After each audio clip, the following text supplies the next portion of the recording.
Hey everyone, welcome back to Reading with Tatiana.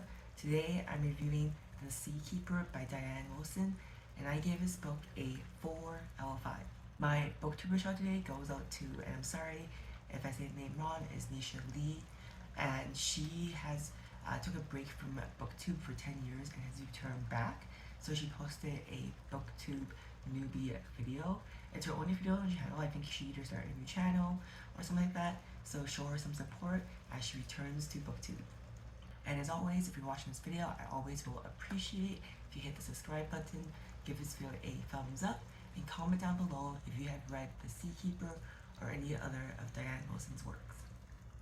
This book was published in 2021, and the genre I would put it in is historical fiction, specifically indigenous folklore, and also a bit of magic realism. A bit about the author Diane Wilson. I'm sorry if I'm going to say the name wrong. She is a descendant of the Mawakatan tribe, and she's also enrolled in the Rosebud Reservation. She is a writer and educator, and she's published 4 award-winning books, as well as essays and other publications. The reason why she wrote this book, The Seakeeper, is she participated in a Dakota commemorative march, which is a 50-mile journey to honor the Dakota people who were removed from their territory or their land in Minnesota in 1860s. And that also happened in this book. And when she did this march and for this 50-mile walk, she heard stories of women back in the day when they were removed from their homes, and last second or last minute they decided to sow the seeds that they grew with into the hems of their dress. So wherever their new home is, they were able to bring a bit of their seeds, of their food from their homeland to whatever new land they were forced to move to. So this was the inspiration for writing The Seakeeper, and knowing more about Diane Wilson's upbringing and her exposure to the story makes me think there's lots of truths and parallels of the story to her reality or people she knew, and that's why this book falls into historical fiction. She currently is married to Jim Demoni. They have a rescue dog and live in Oklahoma, and her husband is also a member of a indigenous tribe, and he's also a award-winning painter. Now to get into the premise of the book, The Seakeeper. So our main character is Rosalie Iron Wing, and there's several timelines in this book. It kind of covers 4 women in different timelines. However, Rosalie is our main protagonist, and basically there's Rosalie, there's her great aunt Darlene Kills Deer, there's her best friend Gabby Makepeace, and then also Rosalie's ancestor Marie Blackbird.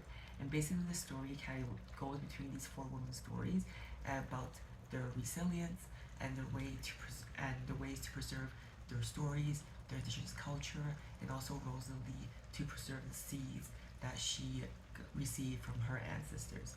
So Rosalie is an interesting protagonist because she is indigenous, but you know, if you're familiar with indigenous history, this happened in Canada, where I'm from, but also in America, where lots of young children were uprooted from their family homes because it was seen unsafe or like not clean and dirty and that kind of stuff.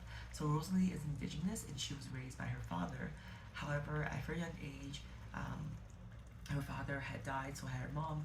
So she was moved to a foster home where she was kind of raised in like a white community despite being fully indigenous.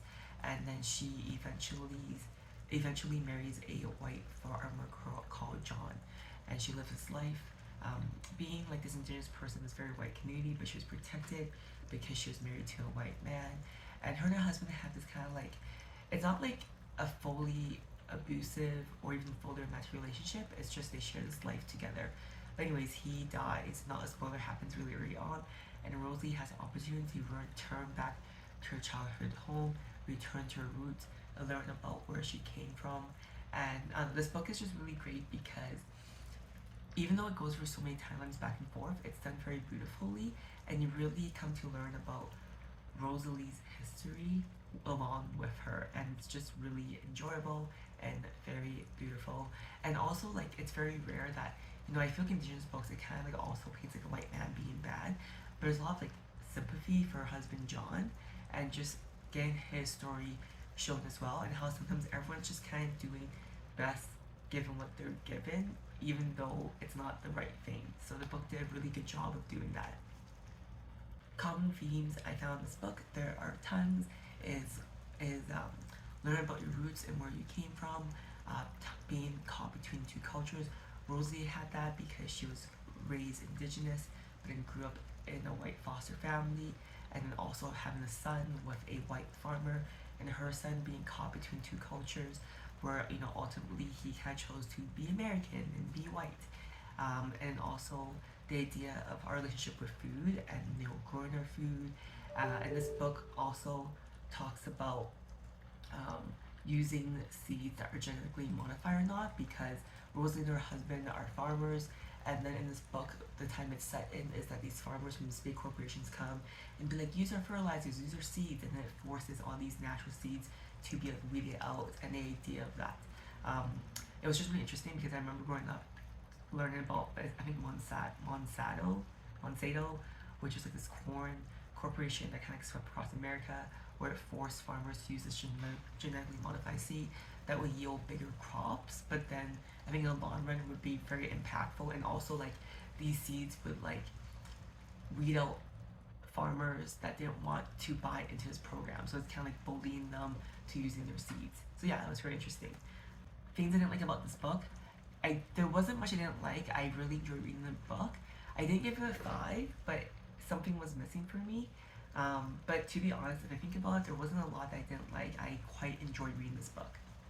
What I like about this book, I really like there's a bit of history, a bit of fiction, and it really personifies history for me.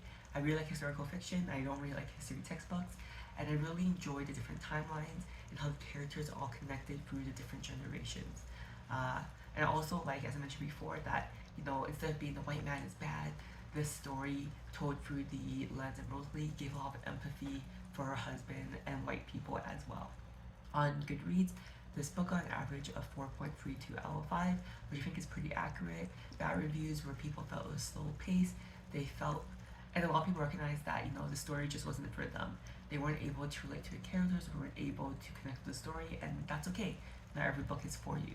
Reasons why people enjoyed this book is they thought it was beautifully written, a marriage of history and fiction, and they thought there was a really good emphasis on our connection as humans and the importance of being connected with nature. Why I think you should read this book, I think you should read it if you'd like to read more about indigenous stories, and also stories that are set over multi-generations of the same family. Now I'll share how this book made me feel, because if you asked me a week, a year, 5 years from now, I probably won't remember exactly what the book was about, but I'll also remember how it made me feel. So this book, it made me feel very sad but hopeful for our protagonist Rosalie, as she is older and she's only finally starting to connect with her roots and her family, but it's never too late, and it's really nice to see her learn about her culture again. It makes me think about like the possibilities for me. I am very far removed from my culture that my family is from, but obviously it's hard for me to reconnect because my family had immigrated here to Canada last generation. So it'd be interesting if I ever had the opportunity to re-explore that connection, but I do feel very far removed from it, and I feel very much Canadian. So I don't know, it's a very interesting thing to think about.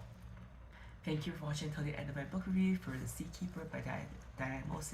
If you've read this book, I'd love to hear what you thought down below, and I'll see you guys next time. Bye!